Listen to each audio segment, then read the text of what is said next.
Okay. So this is a question from test 3, which said, hang on a second, let me just pull it up.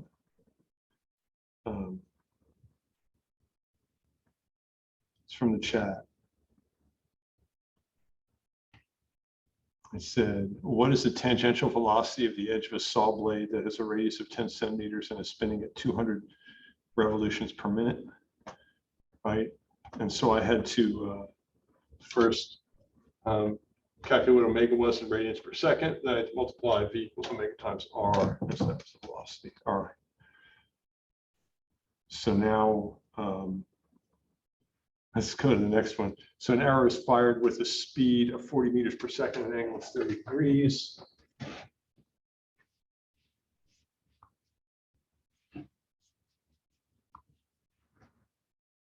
So this is an arrow.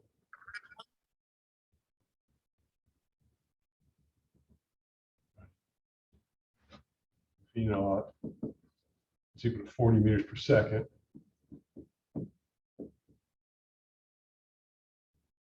Meters per second at an angle initially of 30 degrees.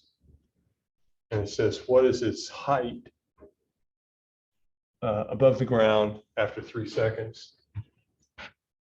And so hopefully you recognize in this one that you have to first calculate V naught X and V naught Y, because in this question, they're just asking about its vertical height above the ground. So we want to know its Y position.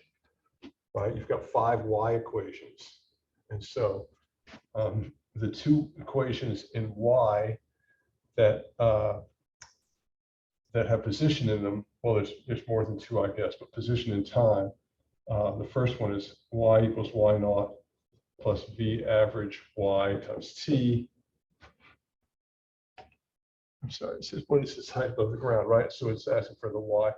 And then this is equation number 1, right? And this is the equation number, I think it was 4, is y equals y naught plus v naught y times t minus 1/2 gt squared. There should be a times there. Right. And so this is the one we're probably going to want to use because it gives us the time. We know we can choose y naught equals 0.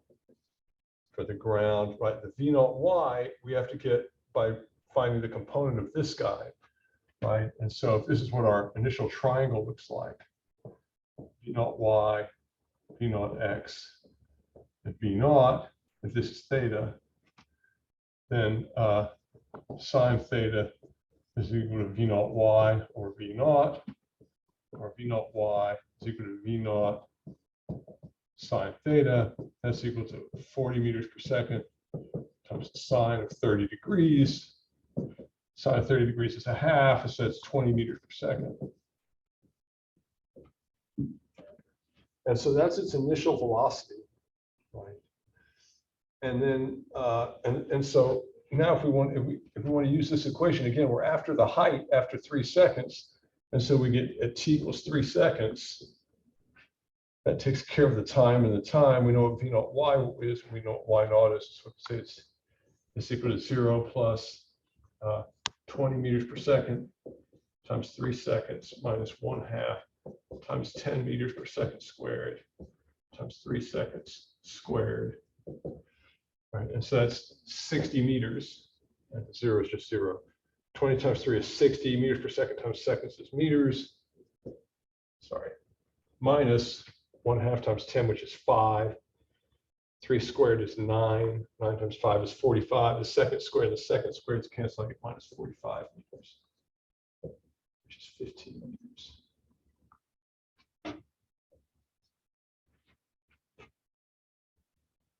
That's that one.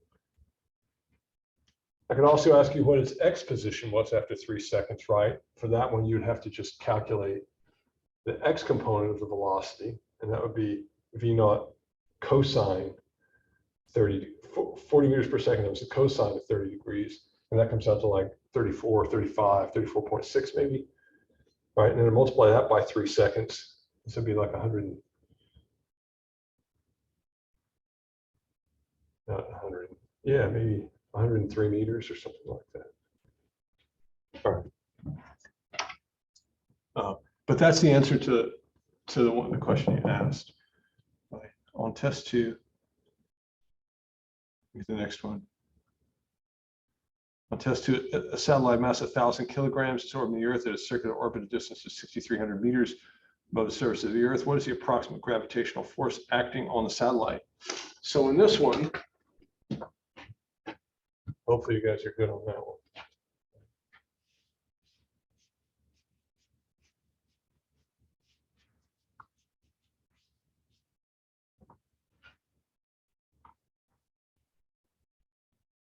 So there's the radius of the Earth, but this is the distance from the Earth to the satellite, right?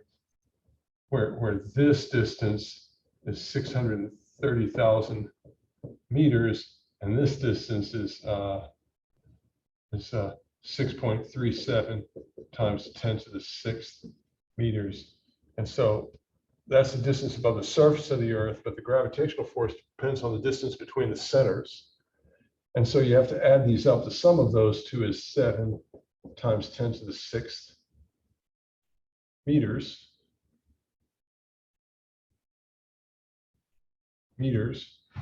Right? And here's my satellite, right? It's tempting to just say that the force of gravity is m times g, but that's only at the Earth's surface, not 630,000 meters up, right? And it's not quite the same. It decreases the farther away you get. And so the formula for the force of gravity is g times the mass of the Earth times the mass of the object over the distance squared, right? Where this is the thing I'm calling r. So maybe I should call that one r sub e, radius of the Earth. And so this one is 7 times 10 to the 6th meters. And so this is 6.67 times 10 to the negative 11th meter squared per kilogram squared times 6 times 10 to the 24th kilograms. That's the mass of the Earth off your equation sheet, times 1,000 kilograms divided by 7 times 10 to the 6th meters squared. I think the number for that is like 8,200, but let's just multiply it by out. I'm just saying that because I remember it, not because I can calculate or anything.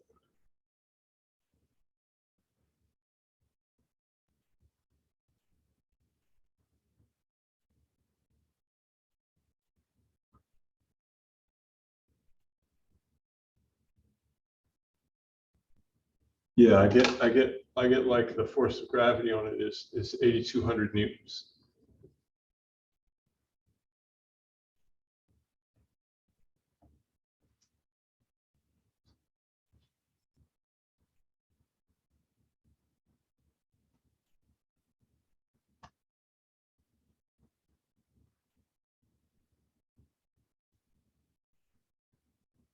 I'm not very good with this mouse. All right, I don't know.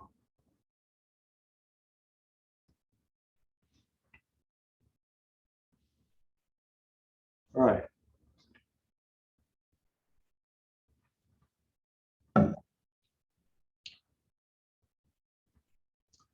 What else?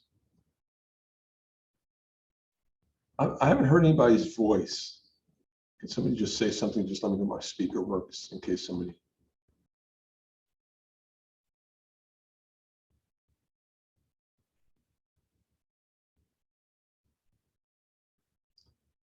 I'm still not hearing anybody's voice. Is it working? Yes, thank you. Thank you. Yeah, it works. All right. If you don't want to comment, if you just want to type, that's fine. I just wanted to make sure that I could hear you guys in case you did.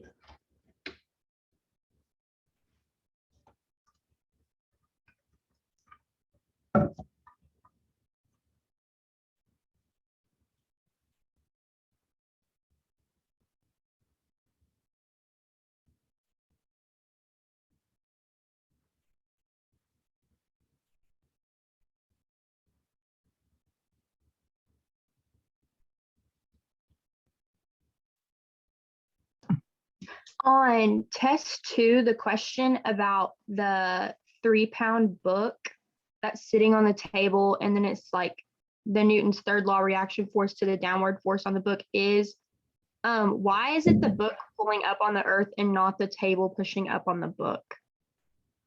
Yeah, okay. So in this question, we've got a book, right, that's sitting on a table. So this is test 2, right? This is a 3-pound book.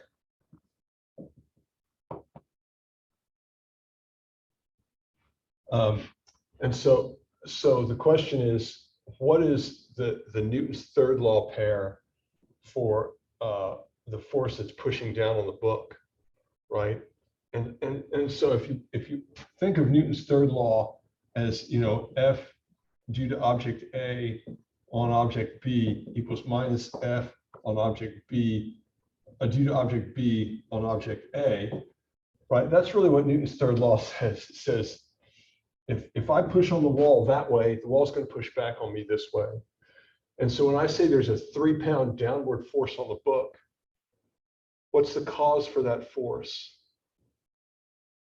Right, the A in the force that's pushing down on the book is the earth, right? It's the weight of the book, and the weight of the book is produced by the gravity of the earth. And so it's the earth pulling down on the book with 3 pounds. And so the equal and opposite force has to be the book on the earth. It's the book pulling up on the earth with 3 pounds of force. I think this is really the way to think of Newton's third law, is find the object that's causing the force and the object the force is acting on, and then just reverse them. And so that's why it's that, and not the desk pushing up on the book. You could say the force pushing down on the desk, and that would be the book pushing down on the desk, right? And then it would be the desk pushing up on the book. Did that answer that question? Yes, thank you.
Oh, yes, if there will be any angular momentum on the final.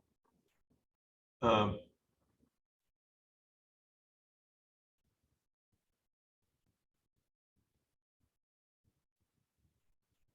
um,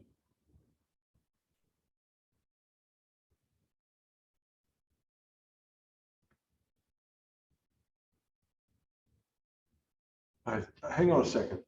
Let me just check really fast.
And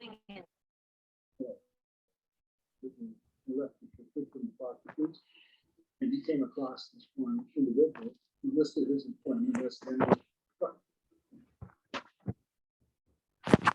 to show that the photo line really this mug shot.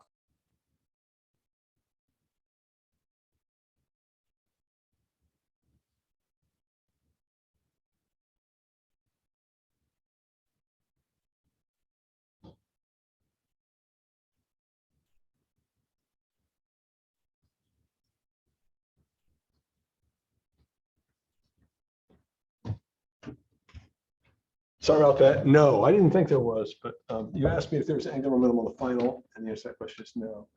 What's the arc length of a circle?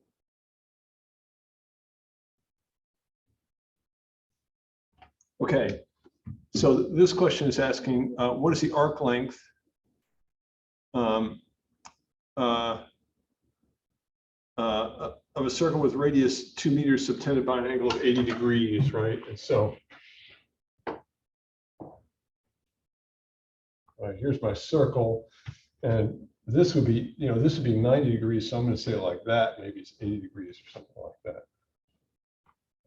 It's got a radius of 2 meters. All right, and so this angle of theta is equal to 80 degrees. And so we want to know what this length is. Right. And so if you remember the definition of the angle in radians, theta is S over R. Right. And so if we convert this into radians, then we can say S is equal to R times theta in radians, which is 2 meters times 80 degrees times 2 pi radians over 360 degrees.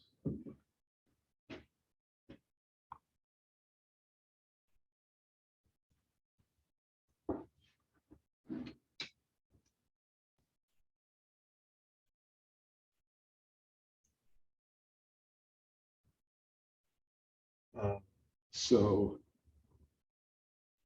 it's 320 times pi divided by 360 equals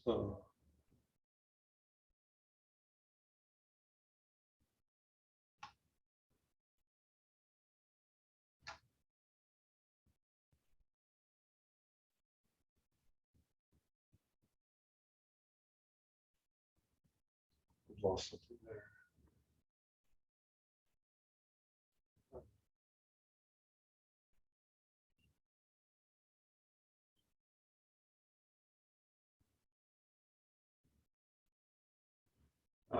I get about 2.8 meters, something like that.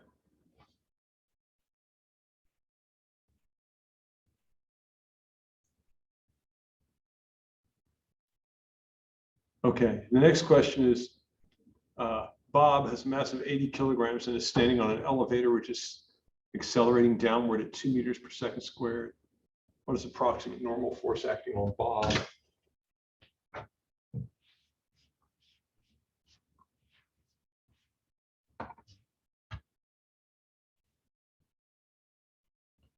So here's Bob. Right.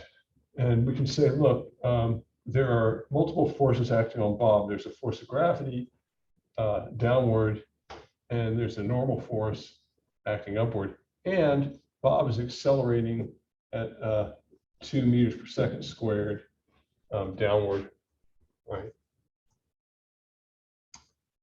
And so we could say, look, the sum of the forces in the y direction equals m a sub y. And so that's the normal force minus the force of gravity is equal to m a sub y. And so that's the normal force is equal to the force of gravity plus m a sub y, right? And so this is mg plus m a sub y, and that's equal to m times 10 meters per second squared, so 80 kilograms times 10 meters per second squared plus 80 kilograms times minus 2 meters per second squared.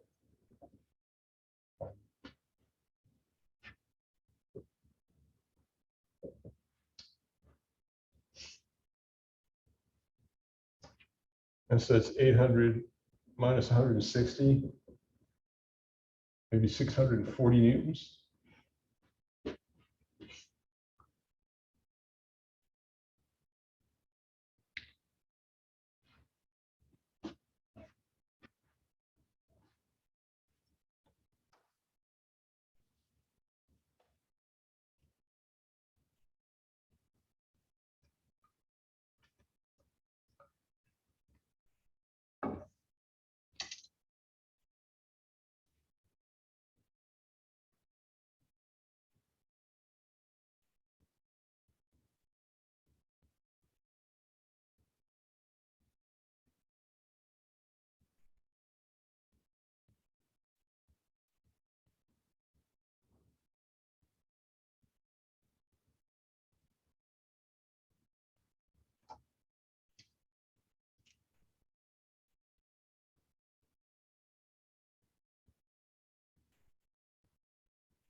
Could I do a question with two different tensions?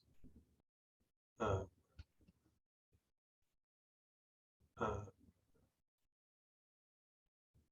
you have one in mind?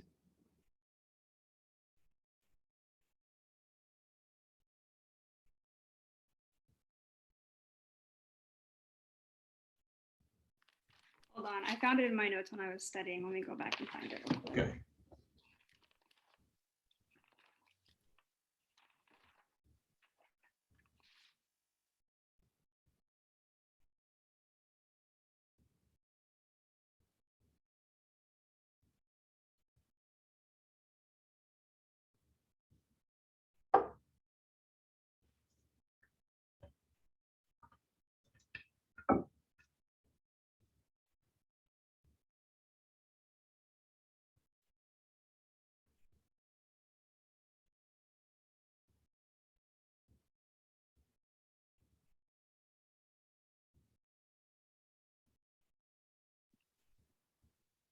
Okay, so the question that was asked was a speaker with a mass of 20 kilograms is supported by two cables. And what was the tension on both of those cables? So I've got a speaker that's mass of 20 kilograms. And it's like this. Yeah, it has two different tensions, so it's like All right. connected in different places. So this is T2. What are the, does it give you the angles? No.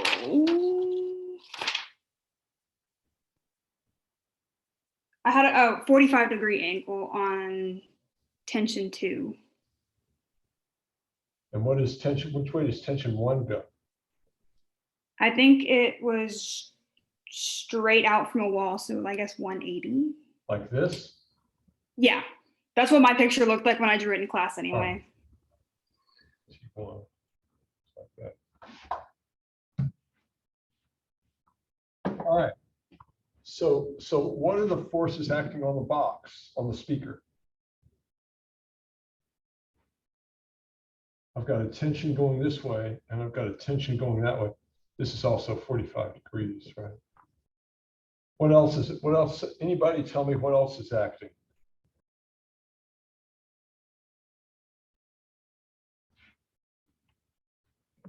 Gravity. Yeah, gravity, right? So the force of gravity is equal to mg.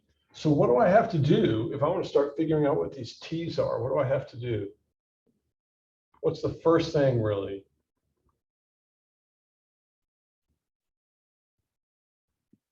Would you break down the X and Y coordinates of T2? Yeah, that's exactly right. I mean, we could go over here and do a free body diagram, right? That's pretty close to a free body diagram already, but we could go this way. We could say, look, here's T2, right? There's a 45-degree angle. Here's T1 going this way, and here's the force of gravity going this way. And then we're not allowed to do anything with Newton's second law until we figure out that what the components are for this guy, right? And so we draw a straight line down, right? And this gives you T2x. It's terrible. And this is T2y, and this is just T2 times the sine of 45 degrees, and this is T2x. Sorry. This is equal to T2 cosine of 45 degrees. Right, and so if I wanted to come over here and clean up my diagram a little bit, draw my free body diagram yet again, I can say, look, I've got T2, T2y, I've got T2x, I've got T1, and I got the force of gravity.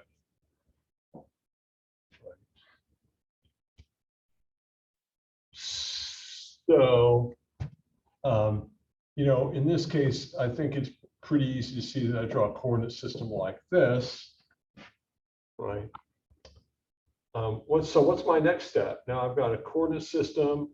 I suppose I should technically, before I drew the coordinate system, I should have drawn the direction of the acceleration. What's the acceleration on the speaker? It was 0. Yeah, it's not moving, right? Hopefully it's 0, otherwise you have a problem. But, you know, if it was going to fall, I might say, well, it would fall down. But this allows me to pick really any coordinate system. And since they're already on the grid, I might as well pick that one, right? So can anybody tell me anything about like T1 and T2x and T2y and the force of gravity?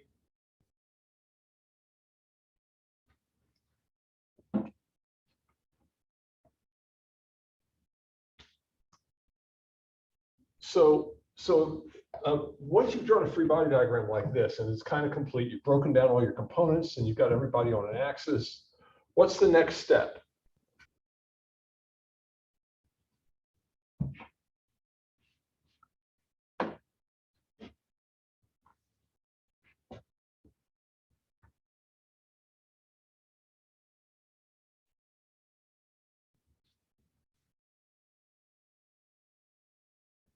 What's the next step after this?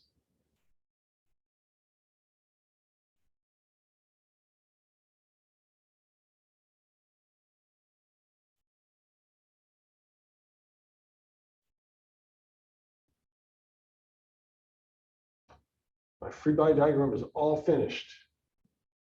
What do I do next?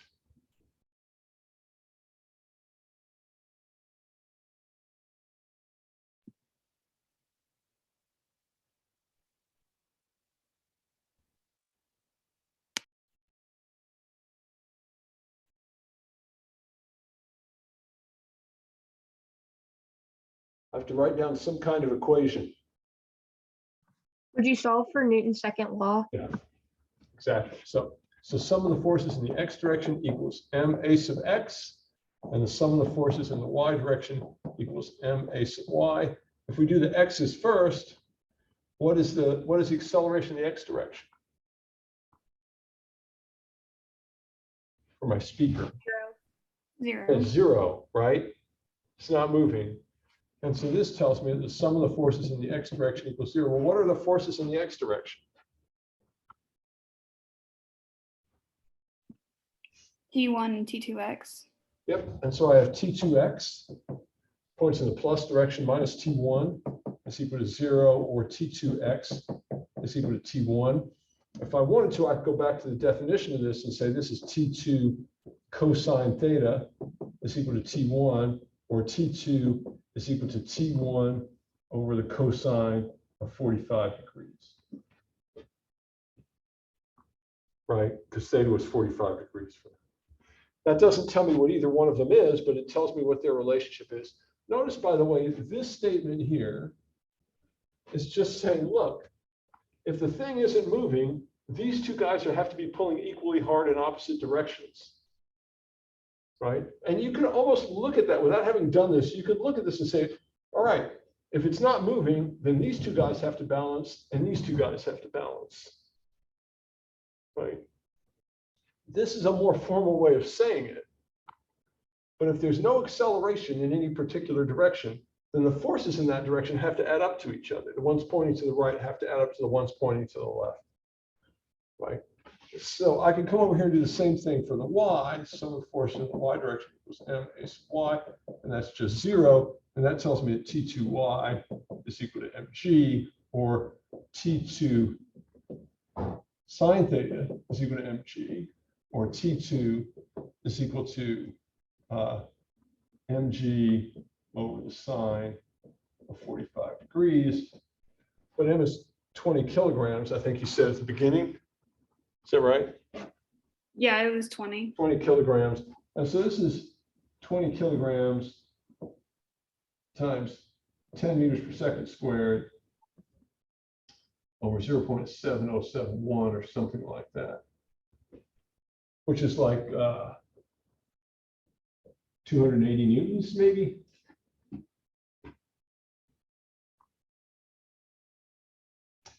And I can use that to get T1. T1 is equal to T2 cosine of 45 degrees. And that's equal to 200 newtons or something like that.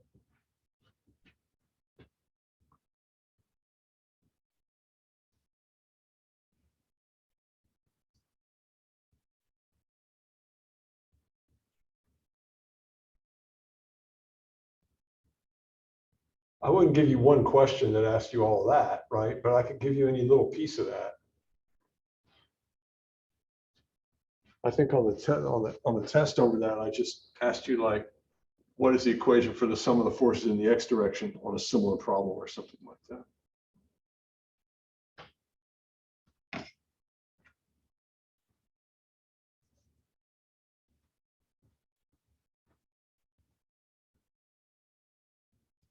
Just to clarify, angular momentum will not be on the final, right? Somebody asked that.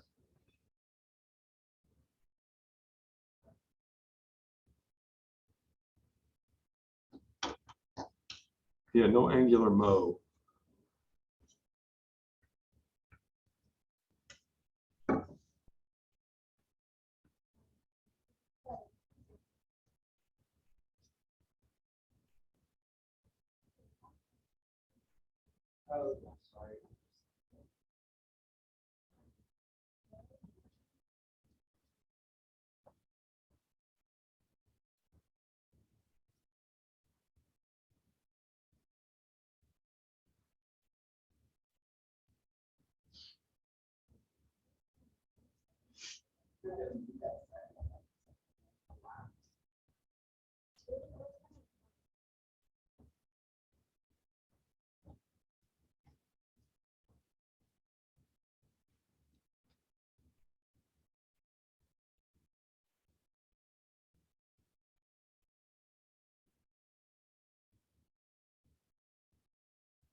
Any other questions?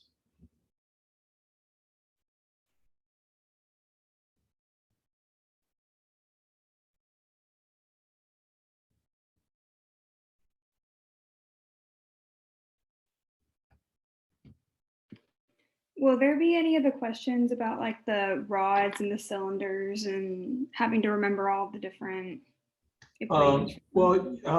So there is rotational inertia on it, so you should be able to calculate the rotational inertia of something. I think I did some rolling stuff with you. So a little bit, yeah, there'll probably be a couple of questions about rotational inertia. I think there's a torque question on it, how to calculate a torque.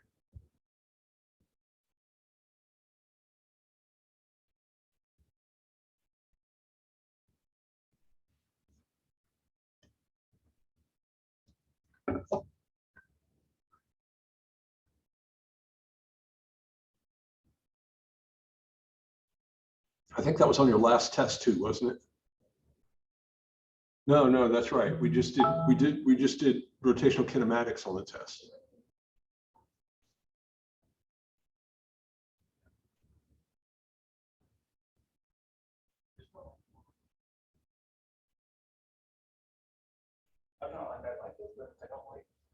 Yeah, how are you feeling? Good, how are you? I'm good.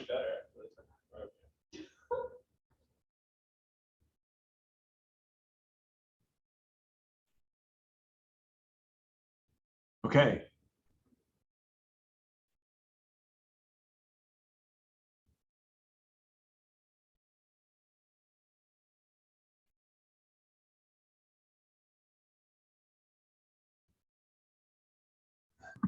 So I'm taking a look at the equation sheet, and there's an equation V equals the square root of 2GH over 1 plus C.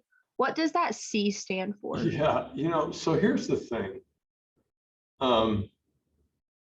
Every once in a while, I'll get a class, somebody in a class will get a bee in their bonnet about a particular equation, and I'll stick it on there. And I don't remember exactly, I saw that equation on there. I don't remember exactly what that is. I think it has something to do with rolling objects, but I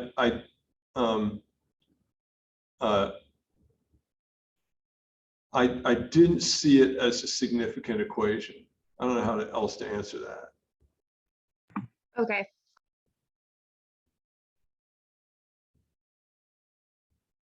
If I think about it in a minute, I can figure it out probably.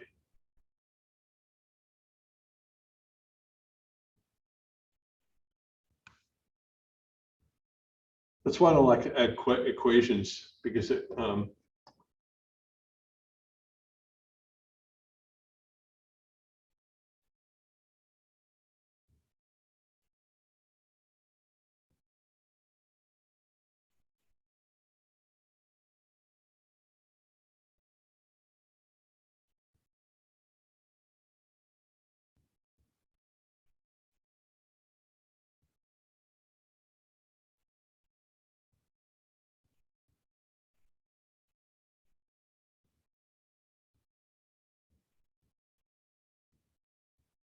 can you tell me that equation one more time?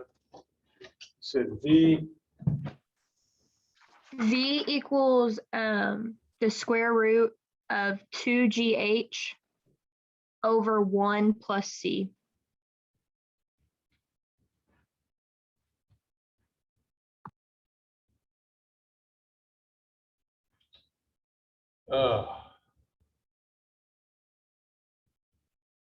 I think this has something to do with how fast objects, the speed of a rolling object at the bottom of a hill. And this C, let me just see if I can figure it out.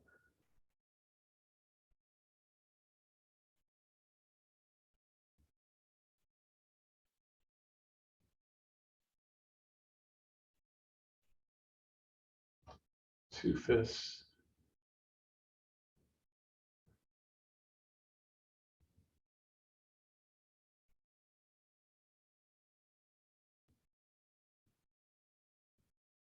I think, here's what I think it is.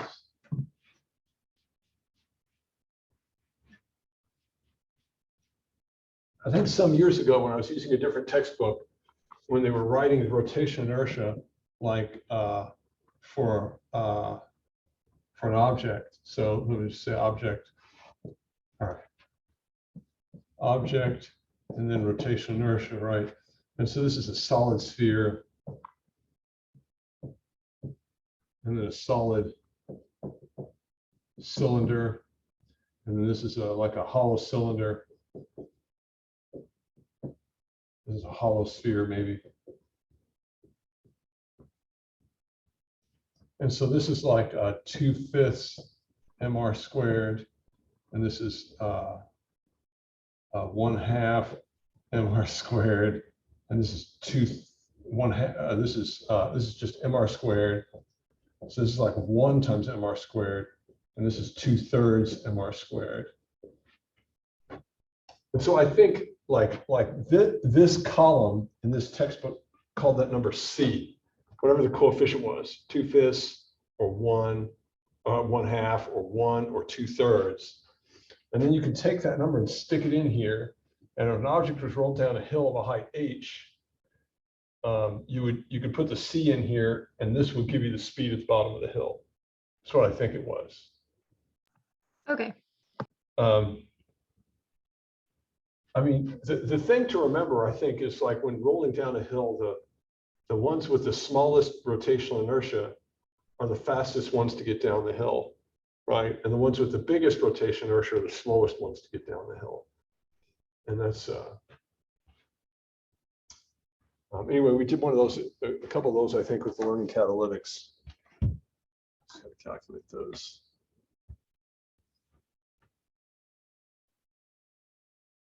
They fussed at me until I put that equation in, and then, but it's just not, it's not a common equation by any means. So anyway, that's what it is. All right.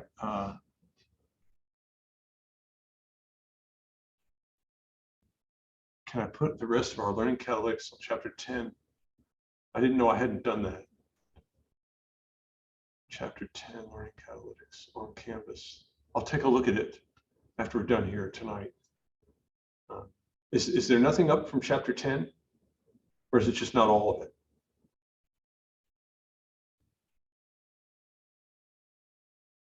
I'll look at it. Aaliyah, let's see. Car has mass of 500 kilograms, is moving to the right, 8 meters per second. Car B has a mass of 300 kilograms, is moving to the left. What is the magnitude of the total momentum of the system? Okay.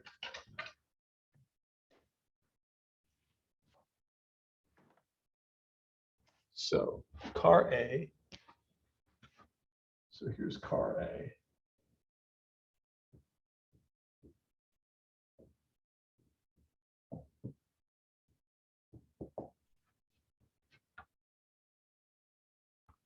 Oh, I just saw the watts problem. I'll get to that one next. It just scrolled off my screen. So whoever put the Bob can deliver 250 watts. How long will it take him to load the boxes? I'll do that in a second.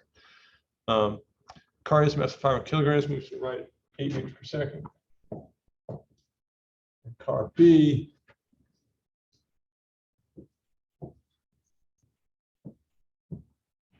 Right, this is 500 kilograms.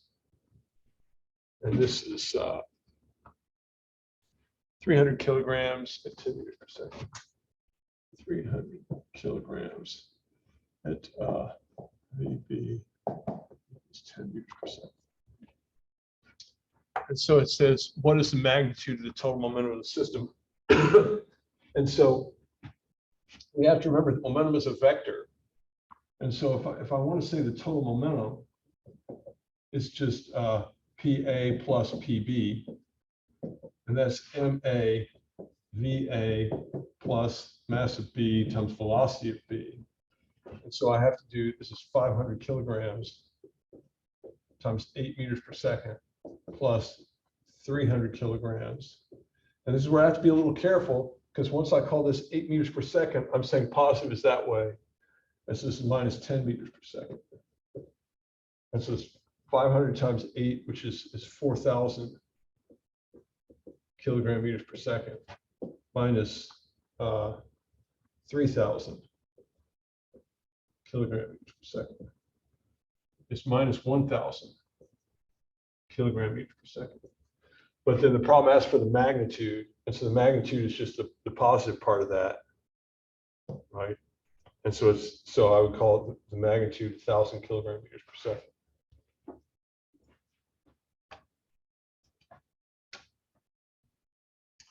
Bob can deliver a power of 250 watts. How long in seconds will it take him to load 4,000 kilograms of boxes onto a 5-meter platform?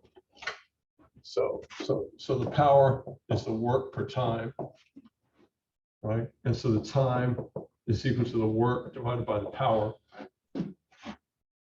And so that's equal to the work, which is the force times the distance. If he's lifting the stuff up, then the force and the distance are in the same direction. So I don't have to worry about the cosine of theta, since they're just in the same direction, divided by the power. And so the force is just the weight. It's 4,000 kilograms times 10 meters per second squared times 5 meters. That's the force. This is the force, and that's the distance, right? F and D. And this is divided by 250 watts. So 4,000 times 10 is 40,000 times 5 is 200,000 divided by 250. This is like 800 seconds, I think, right? Kilogram meters squared or second squared is joules, and a watt is a joule per second. And so joules divided by joules per second is just seconds.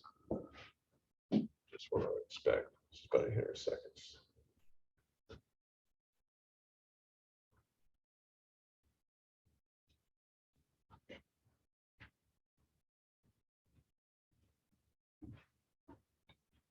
Is anything up there?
You guys good on questions? I can answer another one.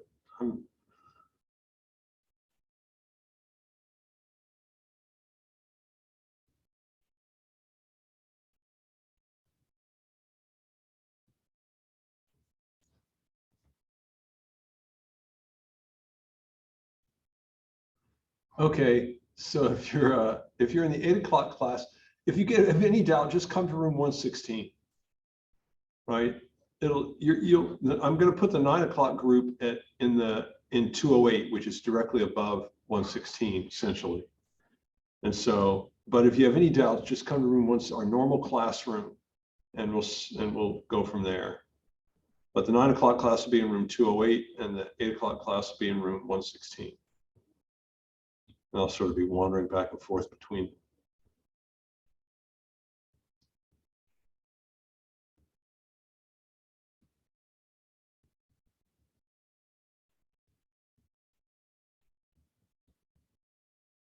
All right, let's call it a night then, if you guys don't have any other questions. And I'll record this and I'll try to take this and put it up. I'll try to make sure somebody confirms for me that it works. All right, thanks everybody.